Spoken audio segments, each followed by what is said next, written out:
तुमचं संग असं झालं आहे का कधी की तुमचा मोबाईल खराब झाला, म्हणजे हँग वगैरे होत आहे, खूप दिवस झाले असाल म्हणून आपल्याला दुसरा मोबाईल घ्यायचा असतो. हां, तुमच्या दाजीने माझ्या संग स्कॅम केलेला आहे खूप मोठा. तर मी त्यांना म्हटलं 10-15 म्हणजे 10,000पर्यंत, 8, 8.5, 9, 10,000पर्यंत मला एक मोबाईल घेऊन द्या. ते घेऊन गेले मोबाईलच्या दुकानात घ्यायला.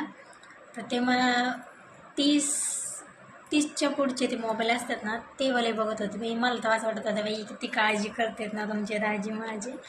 तर इथून पुढं माझं स्कॅम होणार होतं ऐका नीट. तर मी त्यांना हळू आवाजात म्हटलं, हो एवढं म्हणजे एवढं महागातला नका घेऊ मोबाईल, 10,000पर्यंत घ्या, कशाला एवढे पैसे टाकायचे ना, असं मी म्हणत होते. आणि त्यांचा हाय जो मला दिलो तो सुद्धा 30चाच होता. तर त्यांनी म्हणजे 40-45पर्यंत असं वाला मोबाईल घेतला मला. मग मला तर लई वाटलं बाई किती काळजी करतात हो तुमचे दाजी माझ्यावर. हां, आणि मग घेऊन बिऊन झाल्याच्यानंतर सगळं माझेच कागदपत्र वगैरे झाले ना सगळे, म्हणजे माझं नावाने करून दिलं सगळं केलं त्यांनी.